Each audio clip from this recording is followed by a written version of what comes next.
En esta mañana, mis queridos hermanos, mis queridas hermanas, vamos a hablar de algo maravilloso. Y ese es el evento de las bodas del Cordero. Una boda magnífica, una boda sin precedentes, una boda sin igual. No hay otra boda como esa. Y creo que nosotros como hijos, así como la esposa está contando los días, sé que hay algunos que se están por casar. Y bueno, tal vez somos un poco diferentes los hombres de las mujeres. Nosotros estamos pensando en otros temas y las mujeres están esperando ese día y ansiosas. Y también nosotros ansiosos. Pero creo que nosotros como hijos deberíamos estar en esa actitud de espera. Ansiosos, deseando que sea el momento de ese evento tan importante como las bodas del Cordero. La descripción de este evento lo vamos a encontrar en Apocalipsis capítulo 19. Pero no debemos nosotros olvidar que antes de las bodas del Cordero, me encantó en esta serie que estamos viendo este mes, acerca de que el Rey viene por su iglesia, hemos visto esa secuencia. Antes de las bodas del Cordero ocurre el rapto. Seguido al rapto viene ese momento en que vamos a ser evaluados, no un juicio de condenación, el tribunal de Cristo, sino donde va a ser evaluado tu corazón y mi corazón, mis intenciones, tus intenciones. Lo hemos visto justamente la semana pasada con el pastor. Y ahí decía uno de los versículos conocidos que dice, para que cada uno reciba según lo que haya hecho mientras estaba en el cuerpo, sea bueno o sea malo. Esa palabra malo no habla de un pecado, sino habla sea bueno o sin valor. Sea bueno o algo hueco, que no tiene trascendencia en la eternidad. Entonces hemos visto ese evento, el tribunal de Cristo. A propósito, en el tribunal de Cristo, la iglesia, por eso empecé diciendo, no la denominación, no el lugar, no la ubicación, vos y yo que somos iglesia. Si tenés a Cristo, si hubo un día que aceptaste a Cristo como Salvador, vos sos iglesia. Y el pastor en esa lección, en ese culto nos habló de que ese día de evaluación va a ser personal. Va a ser personal. No va a ser, voy a responder por mi esposa o mi esposa por mí o mi hijo. No, individual, personal. Y la iglesia en ese momento va a ser evaluada, pero con un propósito, ser purificada. Así que en esta mañana vamos a ver el siguiente evento. Después del tribunal de Cristo, las bodas del Cordero. Como ya dije, como ya lo mencioné, entonces en primer lugar vemos el rapto, después el tribunal de Cristo, somos evaluados, la iglesia es evaluada, es purificada y Jesús se está preparando para la segunda etapa de su venida, porque eso es lo que nosotros tenemos que entender en cuanto a la segunda venida. A veces metemos todo en una bolsa y como que no hay otros eventos. Sí hay eventos. Y eventos bien definidos y aclarados en la palabra de Dios. Y se van a dar. Entonces, hemos visto eso y en el rapto Jesús va a venir con sus santos, con los suyos. Pronto va a venir. Después, Él lleva a sus santos en el rapto y luego viene con los suyos en la manifestación gloriosa. Pero les invito a abrir sus Biblias en Apocalipsis capítulo 19 y vamos a leer algunos versículos. Vamos a leer desde el 6 en adelante y vemos capítulo 19 de Apocalipsis, versículo 6. Y dice así: y oí como la voz de una gran multitud, como el estruendo de muchas aguas y como la voz de grandes truenos que decía: ¡Aleluya! Porque el Señor nuestro Dios Todopoderoso reina. Es interesante meternos un poquito en el contexto. En los versículos y en el capítulo anterior viene hablando de la caída de Babilonia. Podríamos tomarlo, yo no voy a tomarme en este tiempo para decir quién es Babilonia. Igual no tenemos, la Biblia no nos dice con exactitud nombre y apellido de quién es Babilonia, nos da características. Pero es un sistema que ha estado engañando, un sistema religioso que ha estado engañando, cautivando, desviando a muchos. Y la gran Babilonia cae y ahí ocurre algo maravilloso. Hay alegría, hay alabanza, pero no por la destrucción. No por la destrucción, porque Dios no se deleita en la perdición. Yo no deseo la muerte del impío, dice en la palabra de Dios. Sino porque ahora empiezan a darse las cosas que vos has estado esperando y yo, la justicia de Dios. Eso que hoy no hay. Una cosa es hablar de que Dios es rey y otra cosa es de que Él reina. Hasta que sean puestos por estrados de sus pies, dice. Él no está hoy, Él está reinando en las esferas celestiales, pero Él no está gobernando el mundo. ¿Lo ves? No tenés que ser un científico o un gran erudito para darte cuenta. Jesús va a recuperar lo que el hombre perdió en el Edén. Dios le había dado la administración del mundo a Adán y Eva y Satanás les engañó y le arrebató y dice que el mundo, todo está bajo el maligno. Él es el Dios de este siglo, pero Él va a venir a poner orden y por eso hay esa celebración. ¡Aleluya! ¡Gloria a Dios! Vino a poner orden, se terminó. Se terminó la injusticia, se terminó la época del control del pecado. Y hay esta celebración, versículo dice, es interesante, no tenemos que confundirnos porque es una comparación. Y vas viendo, dice, y oí como la voz de gran multitud, como el estruendo de muchas aguas y como la voz de grandes truenos que decían aleluya, porque el Señor Todopoderoso reina. ¿Saben qué? Esa palabra, esa expresión final dice el Señor Todopoderoso reina significa empezó ahora a tomar el control de lo que se descontroló a partir del pecado. Y seguimos leyendo ahí el versículo 7 y dice, gocémonos y alegrémonos y démosle gloria porque han llegado las bodas del Cordero y su esposa se ha preparado. Versículo 8 dice, y a ella se le ha concedido que se vista de lino fino, limpio y resplandeciente, porque el lino fino es las acciones justas de los santos. Y el ángel me dijo, escribe, bienaventurados los que son llamados a la cena de las bodas del Cordero. Y me dijo, estas son palabras verdaderas de Dios. Y me vuelvo a la canción que cantábamos, cielo y tierra podrán pasar, mas tu palabra no pasará. Puede que estemos en desacuerdo con cosas que no entendemos de la palabra de Dios, pero siempre voy a insistir, no importa. La palabra de Dios es la que tiene prioridad. Ella es la que manda, no mis opiniones o mis pareceres. Cielos y tierras podrán pasar. La palabra de Dios hemos visto cómo fue perseguida. Intentaron borrarla, pero no pudieron. Permanece. Y dice, hey, estas palabras son verdaderas de Dios.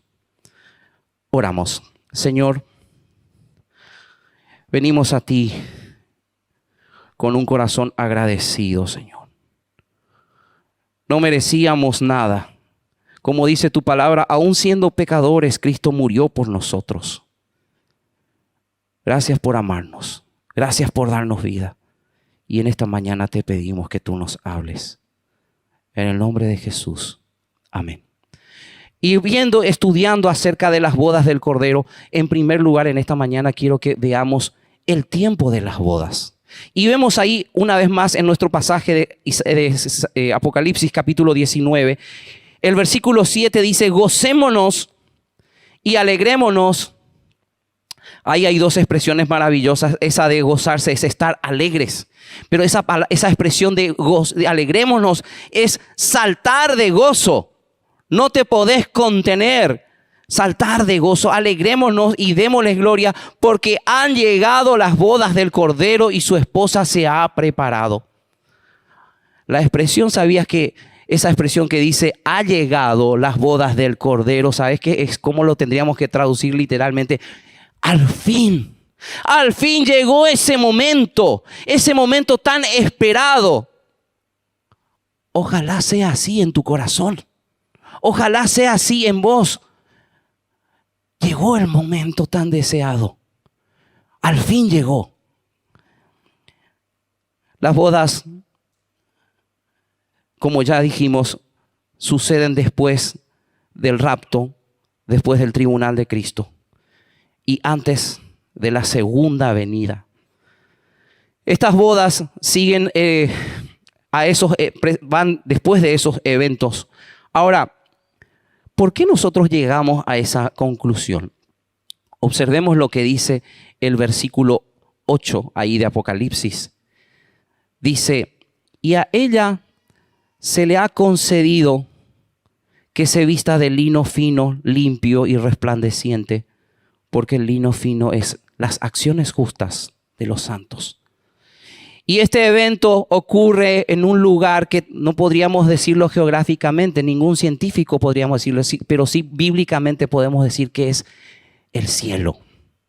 No en un lugar como en el que estamos hoy, ocurre en el cielo y en el tiempo después del tribunal de Cristo.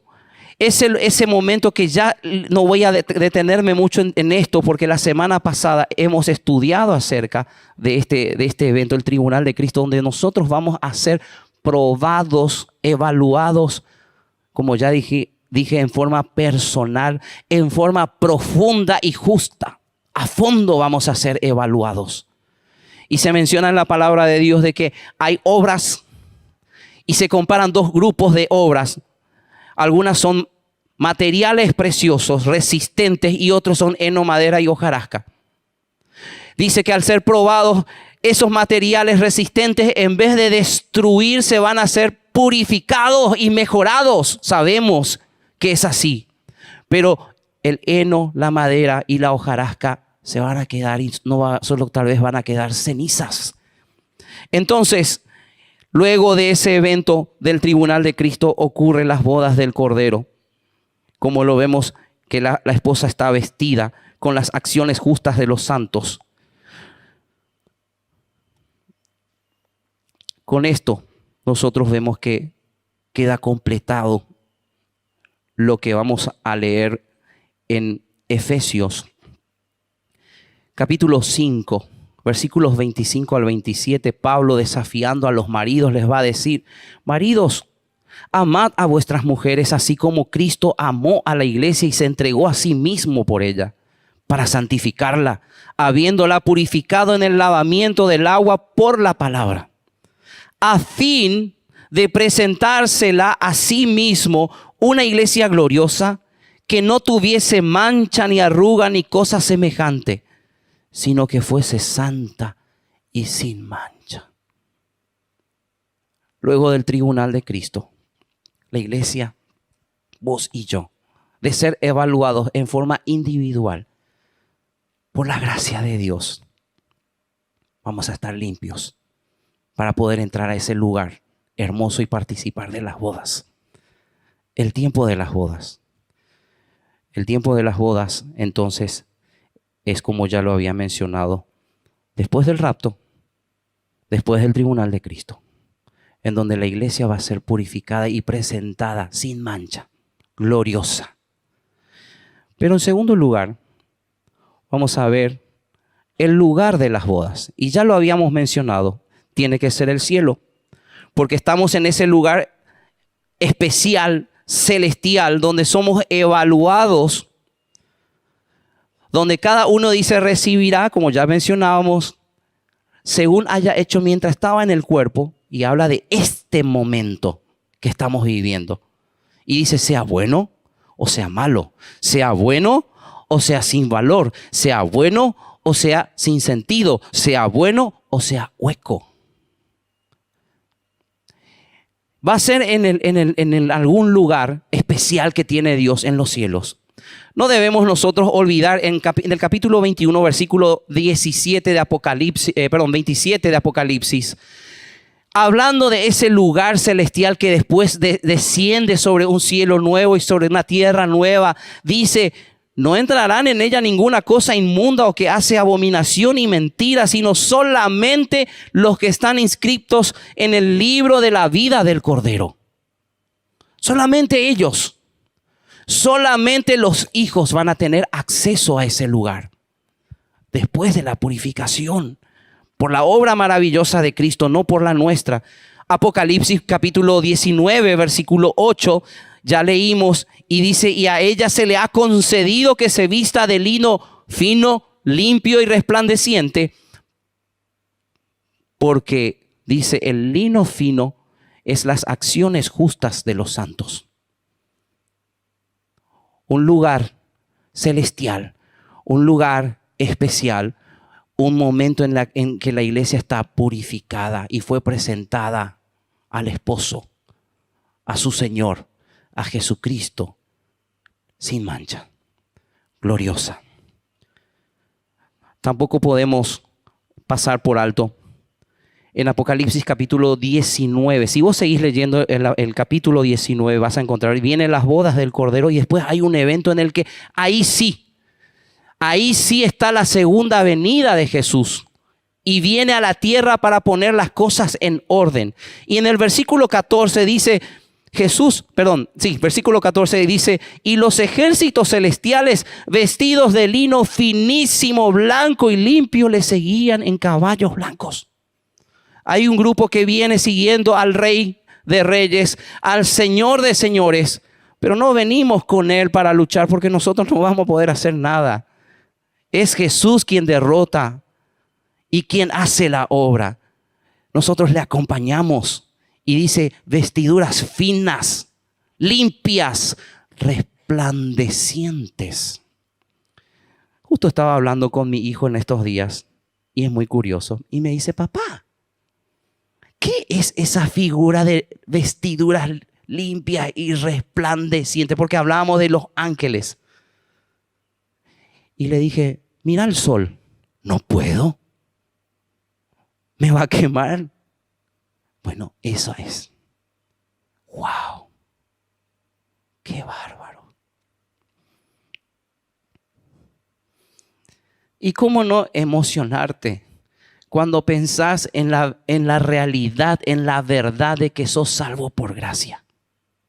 De que Él limpió tus pecados, de que Él te perdonó para siempre y que tiene un lugar preparado para vos en el cielo con vestiduras limpias. Yo no me creo limpio, hermanos. Yo no soy perfecto y a veces digo: qué miserable que soy. Con cuántas cosas luchamos. Y Jesús, en el capítulo 14 del Evangelio de Juan, dice: en la casa de mi Padre muchas moradas hay. Si así no fuera, yo los hubiera dicho. No nos miente Jesús. Voy pues a preparar lugar para vosotros, para que donde yo estoy, vosotros también estéis. Y si me fuere y os prepararé el lugar, dice: vendré otra vez, la promesa, y os tomaré a mí mismo, para que donde yo estoy, vosotros también estéis. ¡Qué bárbaro! Para que donde yo estoy, vosotros también estéis. Las bodas judías en aquella época y comparativamente a nosotros son muy diferentes. Son muy diferentes. Primero, nosotros debemos saber que había un compromiso, por lo general hecho por los padres, incluso cuando la novia y el novio todavía eran chiquitos, todavía no habían pensado en casarse, todavía no estaban ni en su mente eso. Y lo decidían y lo definían a ese compromiso que era hecho por los padres, aún siendo los novios pequeños. Este compromiso o desposorio era obligatorio y se podía romper solo mediante el divorcio. ¿Se acuerdan de María y José? Ellos estaban desposados. Esa expresión es estaban comprometidos, todavía no lo habían hecho, no habían ejecutado la boda, pero había un compromiso que solamente podía ser roto por medio del divorcio. Por ello, José, cuando se entera de que María está embarazada y no hay explicación porque fue la intervención divina, él quiere cuidarla. Y vemos en la palabra de Dios lo que ocurre. El ángel aparece y le explica: no temas, tomala por esposa, quédate tranquilo. Porque quería cuidar, solo podía ser roto a través de un divorcio. Toda infidelidad era considerado como un motivo para ese divorcio. El novio iba a ir a la casa del padre antes de casarse. Iba a preparar lugar. Es interesante entender estos conceptos porque después ves que Jesús no está diciendo en forma descolgada y desconectada: voy a la casa de mi padre a preparar lugar para vosotros. Toma imágenes que era conocido por ellos. El novio iba a preparar un lugar para la casa, para donde iban a vivir. Iba a la casa del padre. Pero el día que se celebraba la ceremonia, que era un evento público, el novio iba a la casa de la novia, iba en busca. Iba con un grupo, iban a buscarla a la novia para casarse y después iba a llevarla al lugar que él había en ese tiempo preparado. La llevaba a su casa para unirse a ella. Y todos los invitados se unían a la feliz pareja para esta fiesta. A propósito, esta fiesta podría durar hasta 7 días. Era larga la fiesta. Es interesante notar que la gran tribulación dura 7 años. En ese momento, nosotros vamos a ser llevados, vamos a ser evaluados y la iglesia va a ser presentada al esposo, al Salvador, limpia, sin mancha, gloriosa, por la obra magnífica de Cristo a nuestro favor. Las bodas duran en tiempo de la tribulación. Pero en tercer lugar, hemos visto ya el tiempo de las bodas. Va a ser después del rapto, después del tribunal de Cristo. El lugar de las bodas, un lugar celestial, un lugar especial, en un lugar donde nosotros no vamos a estar en contacto con el pecado, porque nada pecaminoso puede entrar en la presencia de Dios, como leímos en Apocalipsis. Pero ahora vamos a ver los participantes de esta boda. Y si leemos allí en el capítulo 19, dice el versículo 9: y el ángel me dijo: escribe, bienaventurados los que son llamados a la cena de las bodas del Cordero. Y me dijo: estas son palabras verdaderas de Dios. Evidentemente la novia no va a ser invitada. Ninguna novia es invitada para su propia boda. Pero es interesante ver este pasaje que habla de que hay algunos invitados. Hay algunos invitados. Esta invitación es para todos los creyentes de la era del Antiguo Testamento y de la tribulación. Durante el estado eterno no va a haber esa diferencia de pueblos, de linajes, no. Pero en la edad del reino, que después viene, si vos seguís estudiando en Apocalipsis las profecías, el milenio, todavía va a haber una diferencia. La iglesia reina con Cristo, mientras que Israel disfruta de las bendiciones mesiánicas, las promesas hechas a David, o lo que se conoce como el pacto davídico. ¿Qué es ese pacto? Dios le prometió a David que un día de su linaje, de su ADN, de su familia, iba a nacer alguien para reinar y ocupar el trono.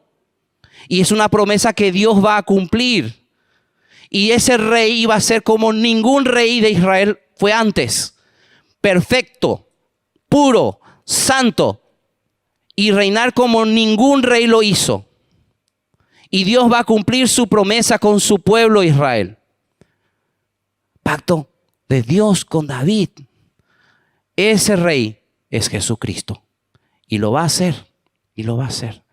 En el milenio, entonces, va a haber esa diferencia todavía de la iglesia.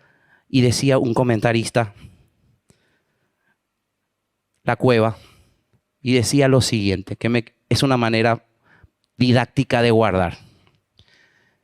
Jesús, el esposo de la iglesia. Jesús, el rey de Israel. Jesús, el esposo de la iglesia. Jesús, el rey de Israel. Dios cumpliendo sus promesas con David, en ese pacto davídico. Y Juan me sorprende. En el Evangelio, hablando de estos invitados, ¿y quiénes serán? La novia no puede ser invitada. Había mencionado, van a ser los que creyeron en el Antiguo Testamento y los que salen de la tribulación. Y me sorprende Juan. ¿Se acuerdan en el capítulo 3? Hubo una disputa entre los que le seguían a Juan y los que le seguían a Jesús.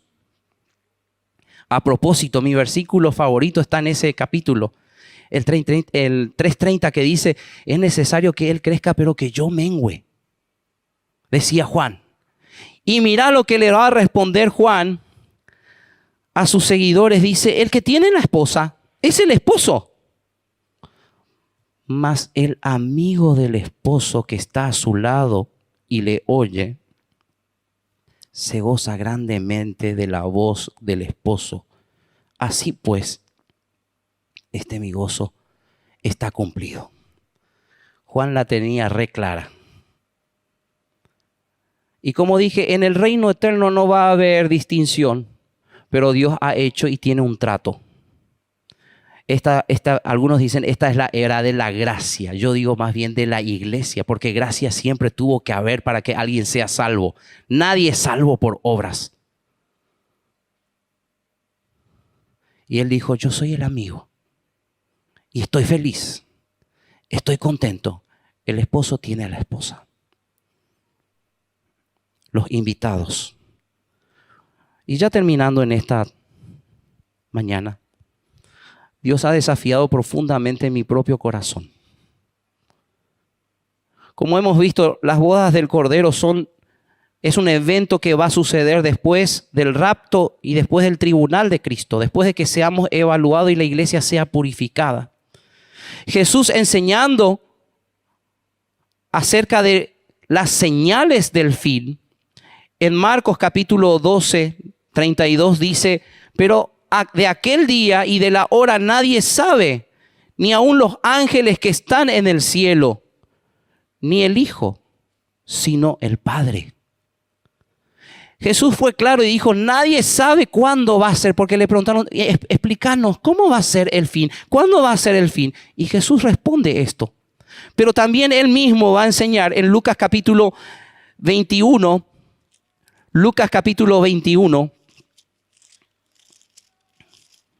podemos ver que nos dice en los versículos, por ejemplo, 7 en adelante, otra vez acerca de las señales antes del fin. Y dice, y le preguntaron diciendo, Maestro, ¿cuándo será esto? ¿Y qué señal habrá cuando estas cosas estén por suceder? Quiero que anotes estas palabras, son claves. ¿Qué señales van a pasar? ¿Qué antes que esté por suceder este evento?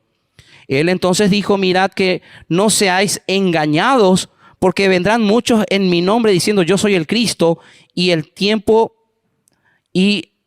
está cerca, mas no vayáis en pos de ellos. Primera cosa, el auge de falsos maestros. El auge de falsos maestros, de personas que van a decir, que van a tomar la verdad como Satanás hizo, porque cuando Satanás tentó a Jesús usó la Biblia, pero lo usó de una mala manera y nosotros podemos estar seguros que Satanás sabe mucha Biblia, aunque la aplica mal. Y hay un despertar de falsos maestros. No les creáis, dijo Jesús. Eso nos lleva a nosotros a tener que estar acá en este libro hermoso, maravilloso, que es la palabra de Dios. Conocer la Biblia, conocer la verdad. Y hay señales, pero hay algo interesante. Después por tema de tiempo voy a avanzar, pero solamente algunos versículos. Entonces le dice, mirad que no seas engañado. Versículo 9. Cuando oigáis, dice, de guerras y de sediciones, no, que dice, os alarméis, porque es necesario que estas cosas acontezcan primero, pero el fin no será inmediatamente. Todavía no se va a dar. Es más, hay algunos que me llaman y me dicen, pastor, esto que está pasando en Ucrania, esto que está pasando en Franja de Gaza, ¿será que el Señor ya va a venir? Y son señales.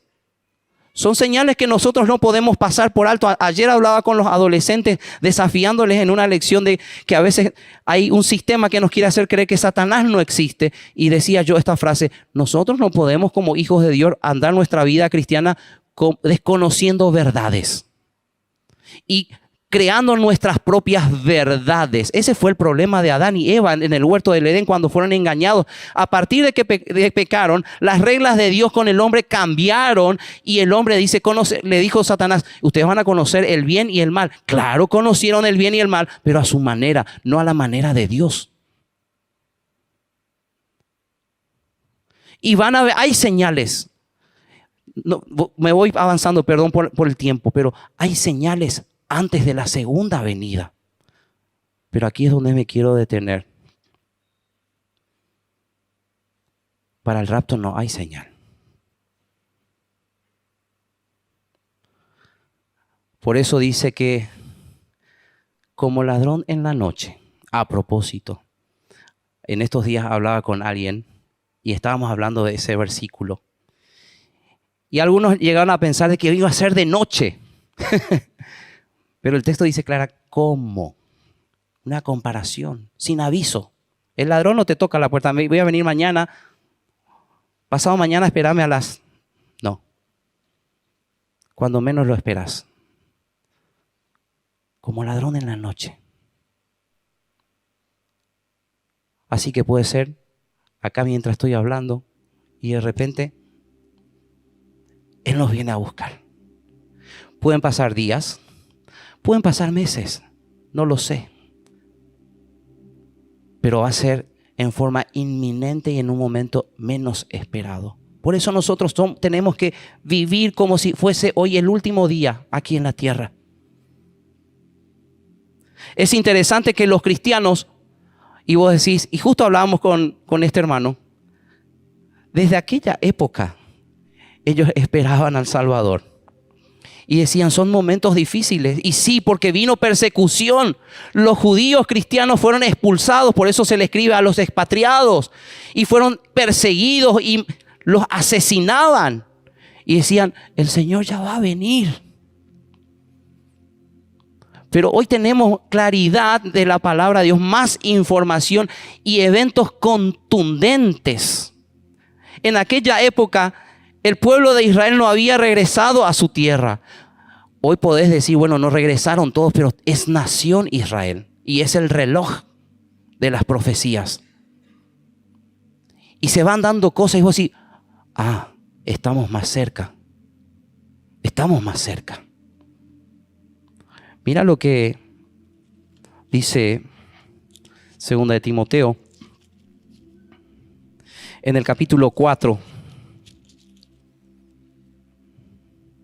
Pablo va a decir, mira, me encanta, 7 y 8 dice, he peleado la buena batalla, he acabado la carrera. Y me imagino ahí en la cárcel sabiendo lo que se venía. Señor, yo he acabado mi carrera, he peleado la buena batalla, he guardado la fe. Y dice, por lo demás me está guardada la corona de justicia, la cual me dará el Señor, es justo, en aquel día, y no solo a mí, sino también a todos los que, ¿qué dice? Aman su venida. Y te lanzo la pregunta, la iba a hacer más adelante, pero te hago esta pregunta. ¿Amás la venida del Señor? ¿De verdad? ¿Amás? ¿Estás esperando como la novia? Ese momento, están contando los días. Puede ser mañana, pasado. Hay un pasaje que no deja de sorprenderme en Romanos. Amar la venida, y Pablo, en nosotros podemos saber que ese concepto de amar la venida es mantenerse en fidelidad. Dice, he guardado la fe, he peleado la batalla. Romanos capítulo 11, versículo 25 en adelante, Pablo va a propósito. Dios no terminó su plan con Israel. Lo va a hacer, lo va a cumplir. Ahora está así. ¿Qué pasa con Israel? Está en espera, está en pausa, pero Dios va a completar su plan, va a hacer lo que tiene que hacer con ellos. Y justamente Pablo va a decirle a los gentiles, hey, ustedes no se crean,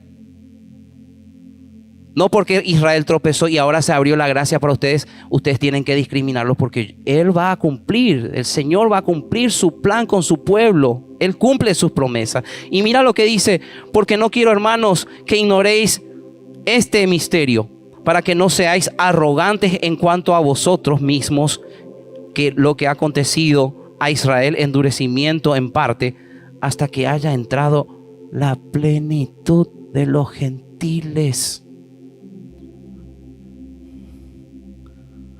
Amar la venida del Señor es andar en fidelidad, andar en comunión con Él, vivir lo que digo que soy, ciudadano del cielo. Pero parte de ese amor, amar la venida del Señor, es predicar el evangelio hasta que entre la plenitud de los gentiles. En 1 de Pedro capítulo 1, versículo 2 dice que nosotros fuimos elegidos según su presciencia, su conocimiento anticipado de las cosas.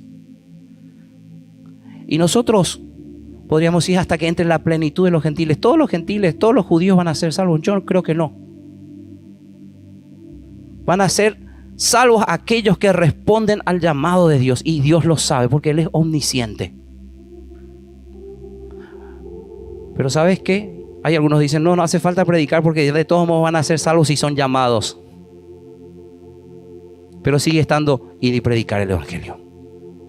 Y este versículo me golpeó tan profundamente hasta que la plenitud de los gentiles, y después Dios va a terminar su plan con Israel. Y me quedé pensando, wow, imagínate si vos hoy estás por la calle y el peso de Dios en tu corazón de predicar el evangelio, porque seguramente muchos no lo hacen y esperamos un programa. Yo mismo, y estoy avergonzado de ellos, de decir esto, porque es más fácil decirlo que vivirlo. Un estilo de vida, predicar el evangelio. Aquel que está caminando ahí, te acercas y le predicas el evangelio, le entregas el folleto y decís, necesitas de Jesús. Y te imaginas si ese es el último que tenía que creer, y Dios lo sabe. Y nos vamos a amar su venida. ¿Amas su venida verdaderamente? ¿O somos solamente religiosos?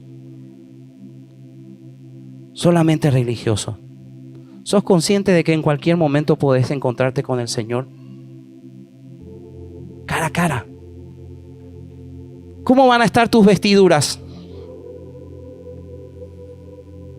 Cuando estuvimos viendo acerca del lugar de las bodas, también hemos visto acerca de ese vestido. La justicia de Dios en realidad es la que nos salva. Nosotros, como dice en Romanos capítulo 5, somos justificados pues por la fe para con Dios. Fuimos declarados, no que somos justos. Él nos declara justos por la obra perfecta de Jesucristo. Dios es quien nos salva, Él nos sostiene. Pero en Apocalipsis, como ya lo leímos en el capítulo 19, versículo 8, habla claramente de cómo está formado el vestido de la novia por las obras de los santos. Nosotros no tenemos que confundirnos, nosotros no somos salvos por obras. Pero Efesios capítulo 2, versículo 10 dice que nosotros somos salvos para buenas obras. Somos hechura suya, somos un poema que Él está escribiendo, dice, para buenas obras. Y dice que Él preparó de antemano para que anduviésemos en ellas. Pregunta, ¿cómo estás andando? ¿Amás su venida? Y no solo de palabras. Jesús había dicho, si me amáis, guardad mis mandamientos. Es real que le amás. y vemos que las obras son importantes. Lo leímos la semana pasada en 1 Corintios capítulo 3, versículo 15, acerca de que si la obra de alguno se quemare, él sufrirá pérdida, si bien él mismo será salvo, aunque así como por fuego. Hay cosas que no sabemos todo. Hay cosas que tenemos información, pero no tenemos todo. Pero leyendo un comentario de un pastor, decía, en las bodas del Cordero la esposa va a estar espléndida por la obra maravillosa de Cristo. Y decía, yo creo que va a ser como cuando en una graduación todos vamos a tener esa vestidura igual, que es la obra perfecta de Cristo hecha por nosotros en la cruz. Pero en una graduación hay gente que tiene premios, que se destacaron.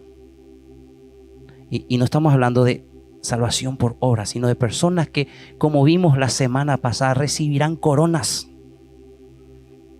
Coronas. Pablo lo dijo, me está reservada la corona. Y coronas no son para nosotros, sino para rendirlas a los pies de Jesús. Ese momento va a ser muy fuerte, porque todo lo que dijimos acá se va a desnudar. Manos vacías, sin coronas.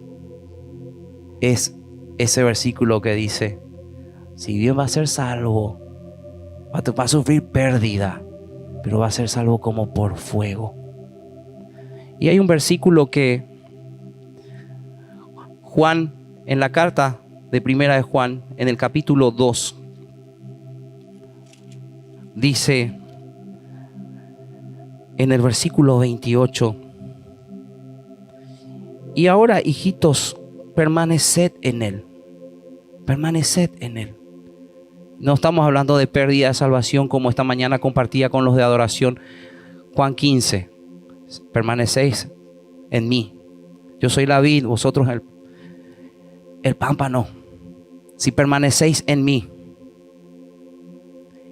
Y acá dice, hijitos, permaneced en Él, para que cuando se manifieste, cuando Él se haga aparente, cuando Él aparezca, tengamos confianza para que en su venida no nos alejemos de Él avergonzados. Y yo creo que una de las razones por la que Dios enjugará todas lágrimas es porque nos vamos a sentir tan miserables, aunque vamos a ser salvos por gracia. Porque dijimos, Señor, te amo, te cantamos, Señor, amo tu venida. Pregunta, ¿estás siendo fiel? ¿Estás comprometido? ¿Llevas una vida consagrada? ¿Estás compartiendo el evangelio? Les invito a inclinar sus rostros. Si en esta mañana te pregunto, ¿vas a estar en las bodas? No me refiero a religiosidad, porque Dios no tiene nietos. No se es salvo por venir solamente a la iglesia, por ser ritual, por cumplir cosas. Se es salvo al entender tu condición de pecador. Romanos nos dice en el capítulo 3 que no hay justo ni aun uno, en el versículo 10. En el versículo 23 dice que el pecado nos separa.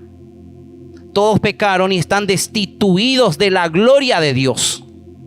Nosotros no podemos hacer nada para llegar a Él. Por eso Dios tuvo que venir a hacerse hombre en Jesucristo para salvarnos, tomar tu lugar y mi lugar en la cruz. Jesús dijo, yo soy el camino, la verdad y la vida. Nadie viene al Padre sino por mí. Si no has entendido esta verdad y solamente sos un religioso, te lo digo con mucho amor, por favor acepta a Cristo como tu Salvador, porque el tiempo avanza. Vas a estar en la eternidad con Él para siempre. Si hay alguna persona en esta mañana que entiende esta verdad, necesito del Salvador. Solo Jesucristo me puede dar vida eterna. Y no hablo de religión, Hablo de relación restaurada por medio de Jesucristo. Te invito a que puedas hacer una oración de fe y puedes decirle así: Señor Jesús, en esta mañana entiendo que soy un pecador, que mis pecados me separan de ti. Solo tú me puedes salvar. Confío en Jesucristo. Le abro la puerta de mi corazón y le recibo como mi Salvador. Señor, gracias por hablarnos a través de tu palabra. Bendice estas vidas, Señor. Que nuestras vidas, Señor, sean luz y sal en este mundo que se pierde. Que vivamos cada día, Señor, como si fuese el último, deseando encontrarte ya. Viviendo en santidad, compromiso y compartiendo el evangelio a un mundo que se pierde. En el nombre de Jesús. Amén.